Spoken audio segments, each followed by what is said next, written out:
ज्ञानुभव शतक में लिखा है, जो मानते स्वयं को बहुत बड़े हैं, वे धर्म से अभी बहुत दूर खड़े हैं। मान कषाय अपने आप को उच्च और सामने वाले को तुच्छ समझने वाली कषाय है, जिसके अभाव में मार्ग, धर्म और नम्रता, विनय प्रकट होती है। राजर्षि अमोघ वर्ष मुनिराज कृष्णोत्तर रत्नमालिका में कह रहे हैं, कस्य वशे प्राणी गणा, कि संसार में सब लोग किसके वश में हो जाते हैं। और उत्तर में वो कह रहे हैं, विनीतस्य, जो नम्रता से भरा होता है, विनय गुण से युक्त होता है, जो किसी को अपने वश में नहीं करना चाहता, उसके वश में सब लोग हो जाते हैं। और अहंकार ऐसी कसाय है, वो सबको अपने वश में करना चाहती है, लेकिन कोई भी उसके वश में नहीं होना चाहता। चार कषायों में दो कषाएं राग का प्रतीक है, लोभ और माया, और दो कषाएं द्वेष का प्रतीक है, क्रोध और मान। द्वेष का प्रतीक है, इसलिए जो मान कषाय करता है वो सबको अपने से दूर कर देता है। अहंकार जब होता है तो उस समय में व्यक्ति के लिए ऐसा लगता है कि सबसे श्रेष्ठ मैं, जबकि मनुष्य जो भी बनते हैं उनके लिए मूल में तत्वान सूत्र में आचार्य रमन स्वामी जी ने लिखा है, स्वभाव मार्गोच्च, कि स्वभाव में प्रभुता से मनुष्य भव प्राप्त किया है, लेकिन सबसे ज्यादा कषाय की, यही मान कषाय की अधिकता रहती है, उनको मनुष्यों में ही मान की अधिकता रहती है।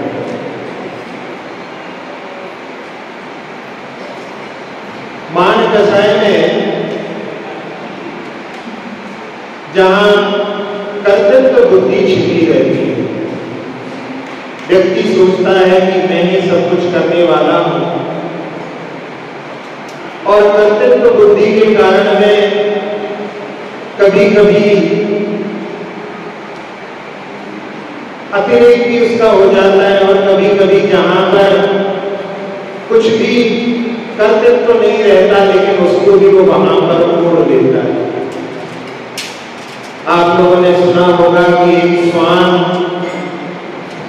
जब एक बैलगाड़ी के नीचे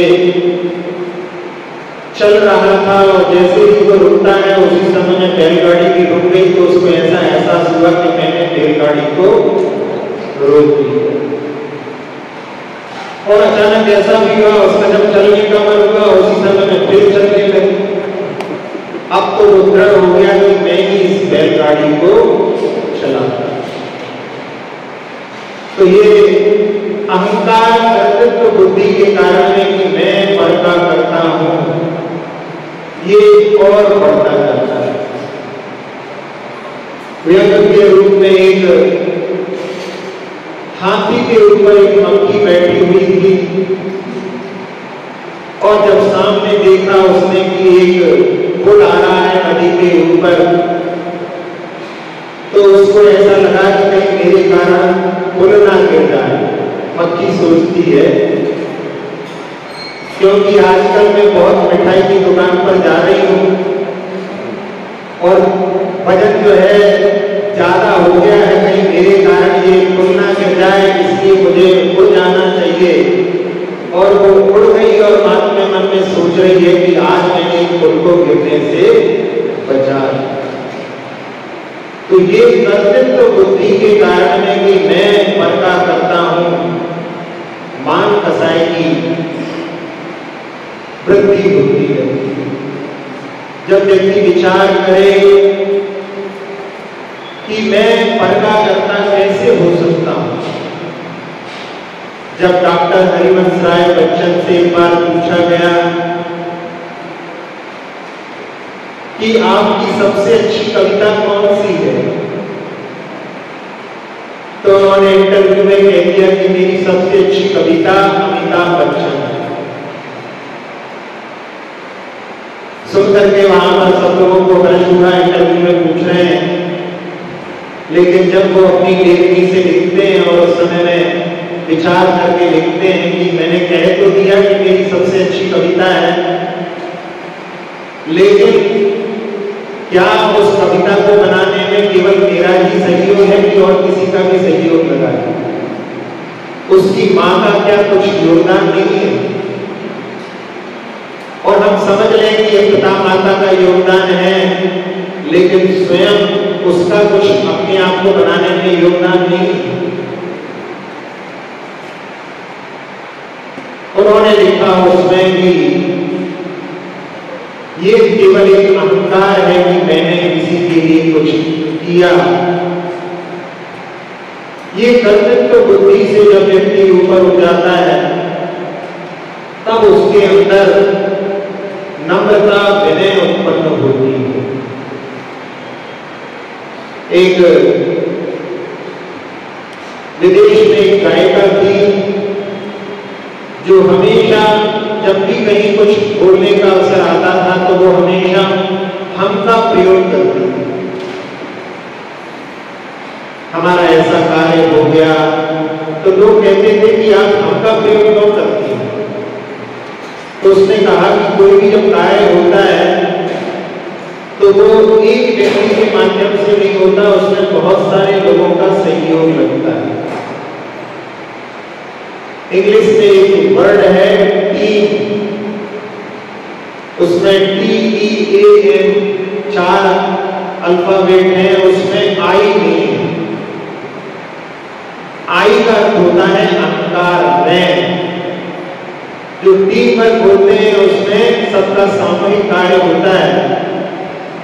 तो उसने कहा कि मैं गायन करती हूं, तो जिस कवि ने रचना की है तो उसका भी योगदान उसमें है। और सोच लो, चलो मैं खुद लिख लूं, तो जो संगीतकार संगीत दे रहे हैं उनका भी योगदान है।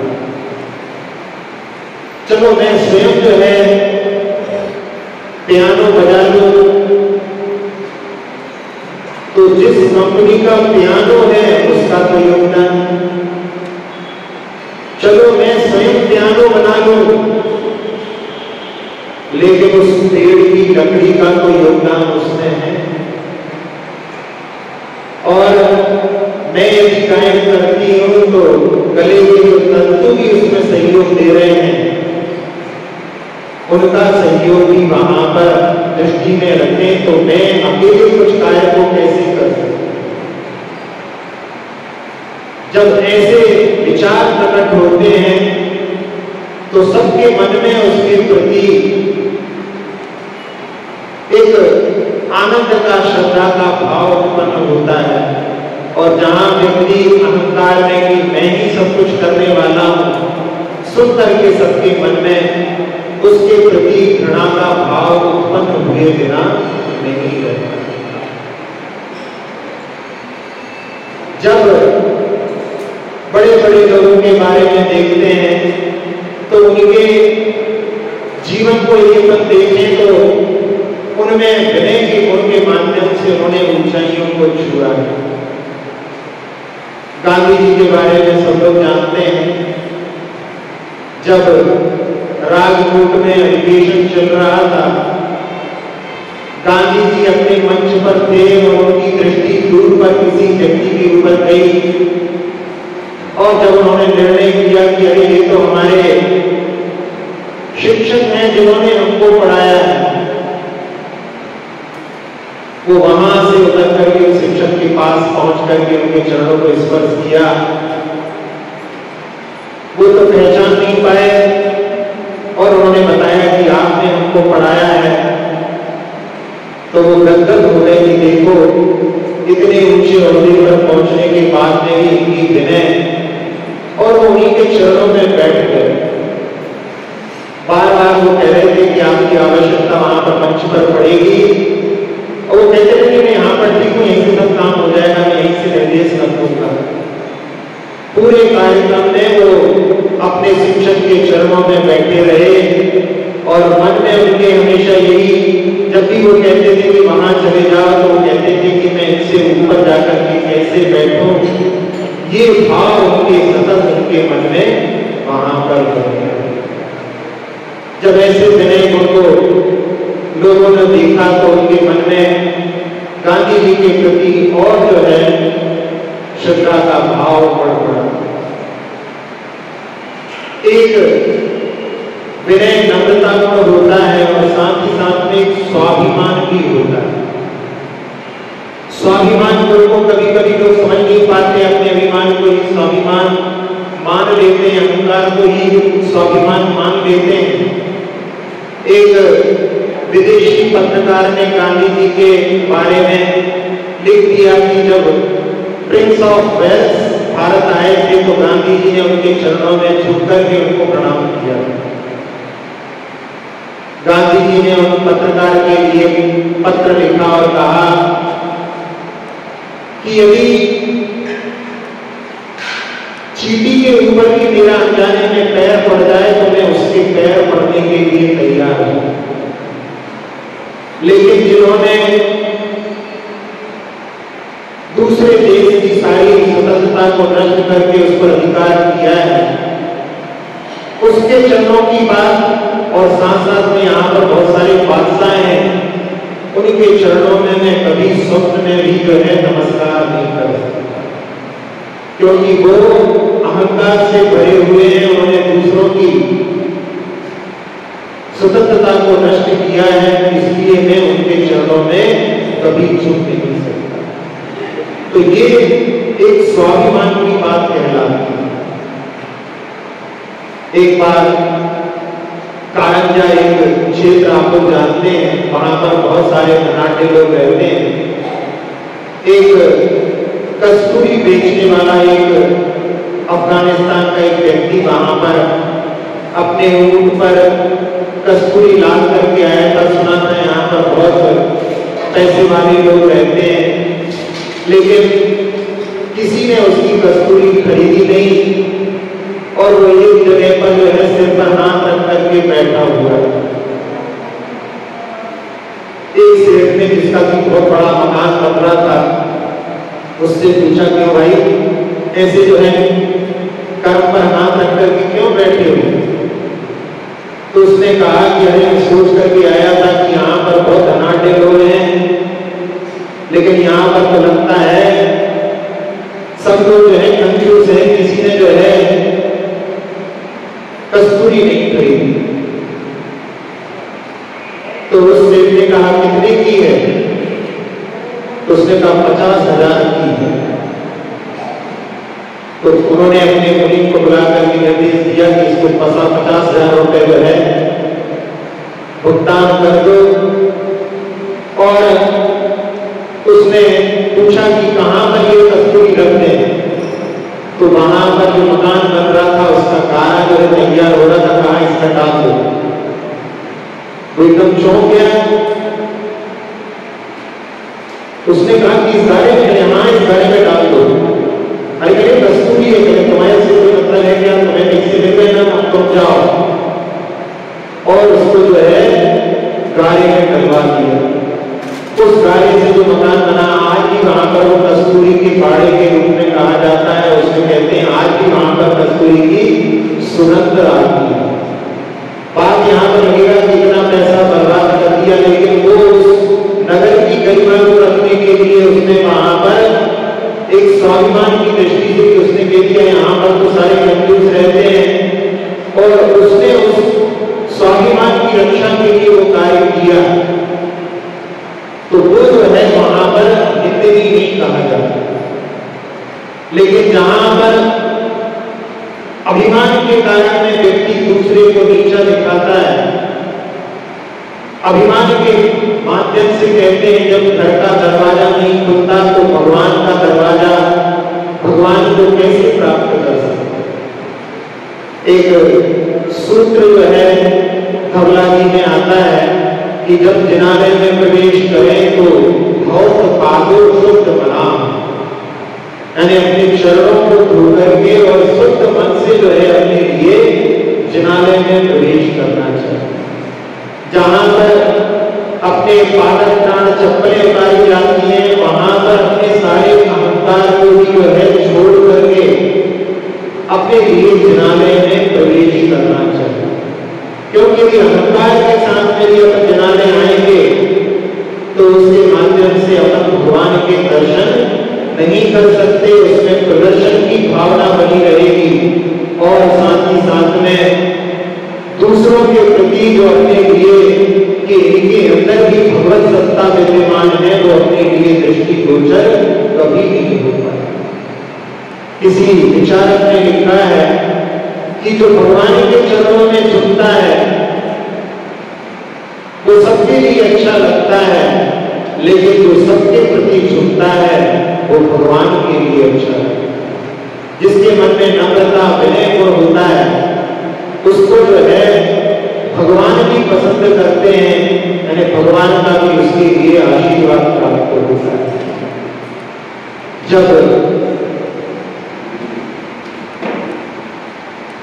फिलिप जो कि राजा थे इंग्लैंड के और उनकी पत्नी बाहर से दरवाजा खटखटाती है, अंदर से आवाज आती है पूछते हैं कौन है वहां पर, तो वो कहती है कि मैं इंग्लैंड की महारानी।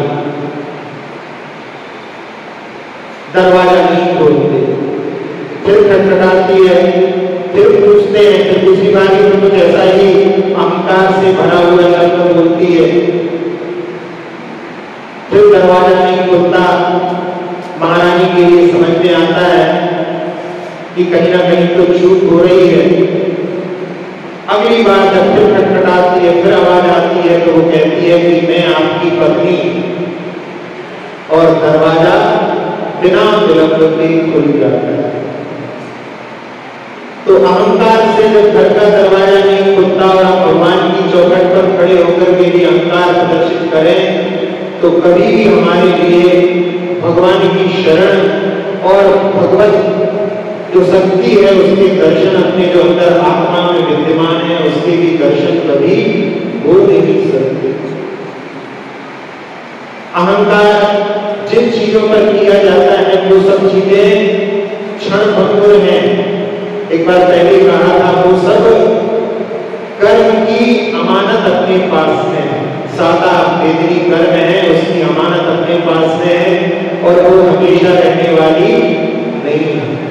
और जो शाश्वत अपने पास में है उसके ऊपर कभी अहंकार होता नहीं क्योंकि वो सबके पास है। तो अहंकार जब किया जाता है तो क्षणभंगुर चीजों पर किया जाता है। व्यक्ति यदि विचार करे कि ये हमेशा रहने वाली नहीं है, हम उन पर झूठा अहंकार क्यों करते हैं। एक खिलौनों की दुकानों में आपस में जो खिलौनों के बीच में लड़ाई होने लगी, वहां पर राजा कहने लगा ये तो बड़ी नाइंसाफी है कि एक गंगू देवी को भी जो है हमारे साथ में हमारी कीमत पर बेचा जा रहा है।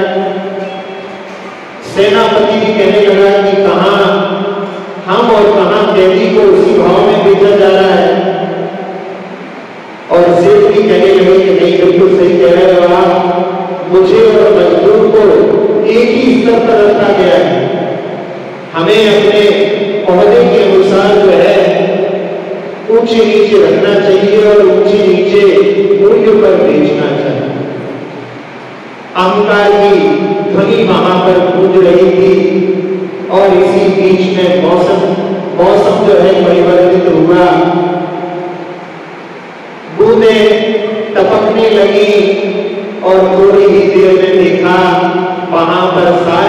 सारे खिलौने मिट्टी के लौंदे बने हुए पड़े हैं।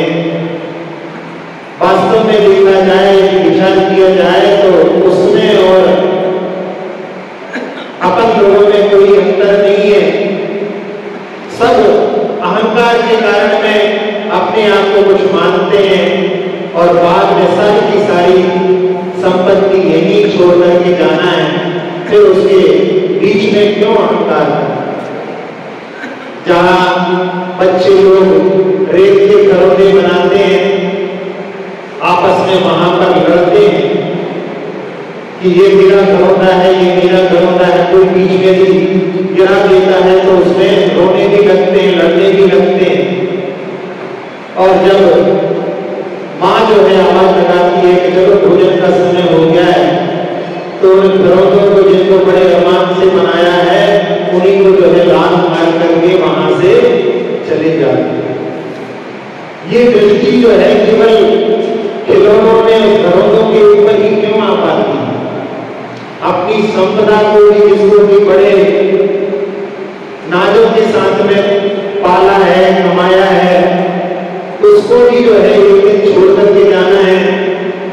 उसको छोड़ करके जाना है, उसके पहले छोड़ करके जाने की जो सामर्थ्य है वो जो है एक समय दृष्टि के मन में अवश्य उत्पन्न होती है।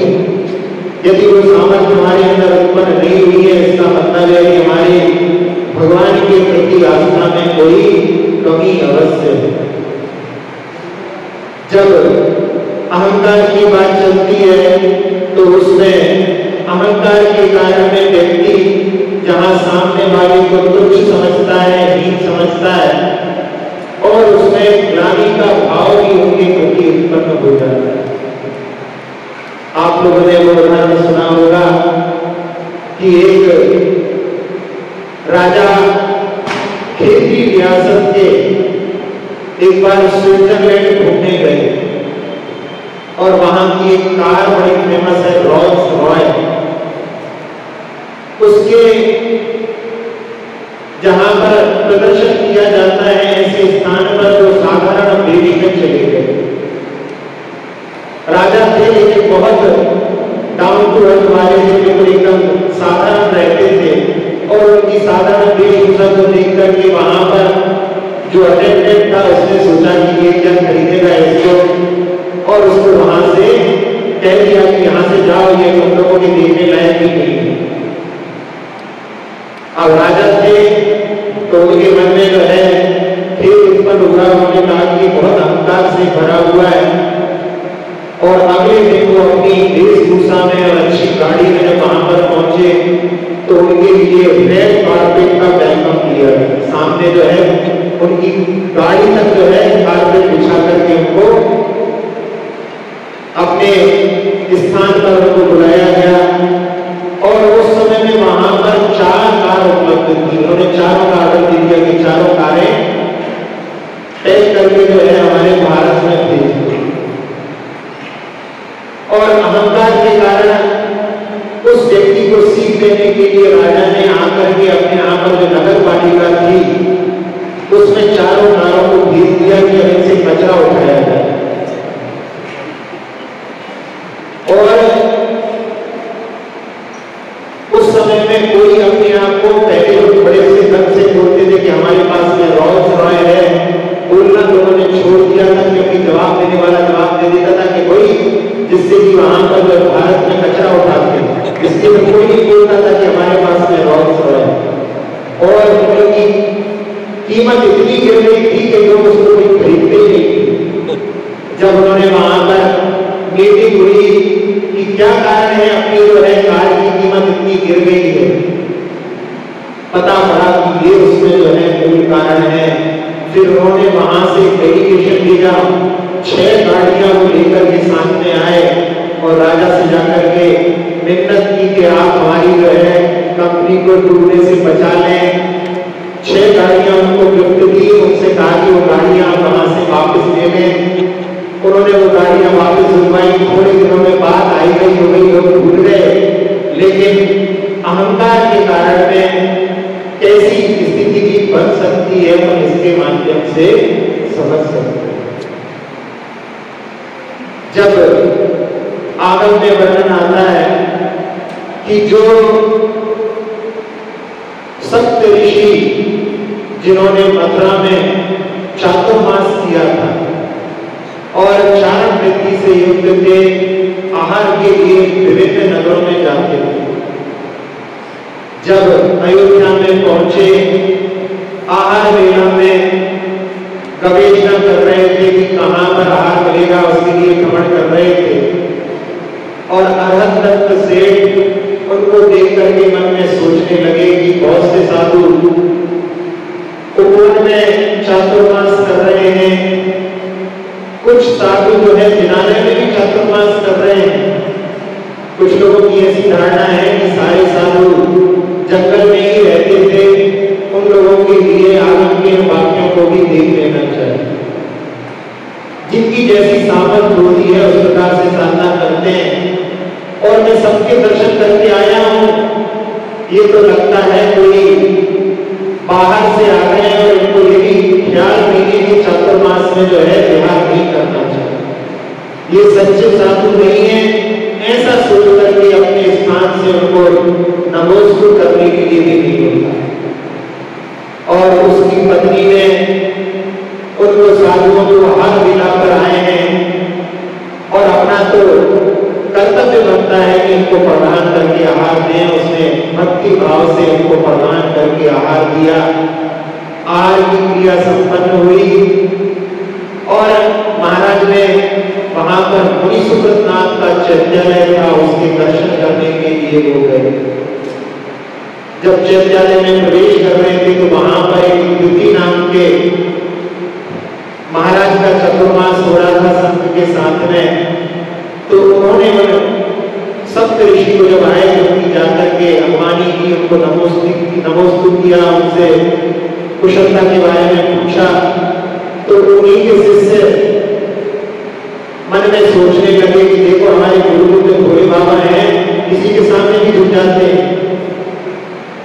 और जब उन्होंने वंदना की और वंदना करने के बाद में जब वो वहां से निकले, तो जब वो आकाश में उनका गमन हुआ, तब उनके संग के सारे साधु वहां पर पश्चाताप करते हैं कि देखो हमारे गुरु ने तो उनसे चर्चा भी कर ली, उनकी वंदना भी कर ली, और हम लोगों ने सोचा कि ये सच्चे साधु नहीं होंगे, अहंकार के कारण में उनको नमस्कार नहीं किया, उन्हें पश्चाताप किया, अपने गुरु से वहां का निवेदन करके उसका प्रायश्चित आदि की मांग।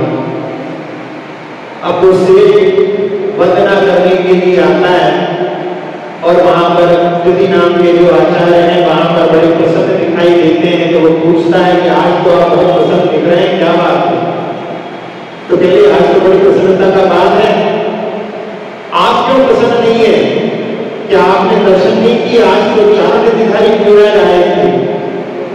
और जैसे ही वो सेठ सुनता है और उस समय में कि अरे वो मुनिराज चारण वृत्ति से युक्त थे और उनके बारे में मैंने कैसा सोच लिया, अब पछताता है कि अब उसका प्रायश्चित मैं कैसे करूंगा। और बाद में वो महाराज से निवेदन करता है कि जब तक मैं उनके दर्शन नहीं कर लूं तब तक मेरा प्रायश्चित नहीं होगा। कहां तो घर में आए हुए महाराजों के लिए उसने आराधना नहीं की और फिर बाद में व्यवहार करके वो जो है मथुरा गया और जब उनकी वंदना कर ली तब उसके मन में संतुष्टि हुई। लेकिन यहाँ पर कि अहंकार के कारण में व्यक्ति जो अपने आप को उच्च समझता है, सामने वाले को तुच्छ समझने लगता है। वास्तव में तो जो विनम्रता से भरे होते हैं, विनीत गुण से युक्त होते हैं, वो सबके लिए प्रिय होते हैं, क्योंकि विनम्रता एक ऐसा गुण होता है जो सबके लिए अच्छा होता है। एक पर्वत के ऊपर जो कि नीचे से ऊपर तक चढ़ करके ऊपर गया था, पर्वत की चोटी से लौट करके आया और लौट करके आने के बाद में कहता है कि मुझे मालूम नहीं था कि इस पर्वत की चोटी पर पहुंच करके मैं इससे भी ऊंचा हो जाऊंगा। तो कहते हैं वहां पर पर्वत की आवाज आई और पर्वत ने कहा कि तुम भले ऊपर हो गए हो, ऊंचे हो गए हो, लेकिन ऊपर पैर रख करके तुम ऊंचे हुए। और जैसे ही उस व्यक्ति के लिए अपनी गलती महसूस होती है कि मैं तो इसके ऊपर खड़ा होकर के ऊंचा हुआ हूं, वो वहां पर क्षमा मांगता है और उस पर्वत के चरणों में झुकता है। तब पर्वत से आवाज आती है कि तुम तो मुझसे भी ऊंचे हो गए हो, क्योंकि मैं किसी के सामने झुकता नहीं हूं, तुम झुकने वाले हो, और जो झुकने वाला होता है वो सबके लिए प्रिय हो जाता है। तो यहाँ पर राजर्षि अमोघवर्ष कह रहे हैं कि कस्य बसे प्राणी गणा, किसके बस में जो है प्राणी हो जाते हैं, वो विनीतस्य उत्तर के रूप में देते हैं। जो विनम्रता से भरा हुआ होता है वो सबके लिए होता है। तो हम उस विनीत गुण को, जो नम्रता अहंकार कषाय के भाव में आती है, अहंकार सबको दूर हटाती है और नम्रता जो है सबको गले से लगाती है। समस्त प्राणियों के प्रति अपना मित्रता का भाव, करुणा का भाव, सबके प्रति कि जिनके अंदर भी वैसी ही आत्मा विद्यमान है, ऐसे भावों से हमारे लिए एक विनीत गुण सबके जीवन में प्रकट हो। इसी भावना के साथ में अक्षर मात्रा से दूषित वचन अगर और प्रमाद कषाय के वश में सम्यक अर्थ विलीन किए, जिन वाणी आता मेरी सब त्रुटियों को क्षमा करें, तेरे आशीष शीघ्र हम सबको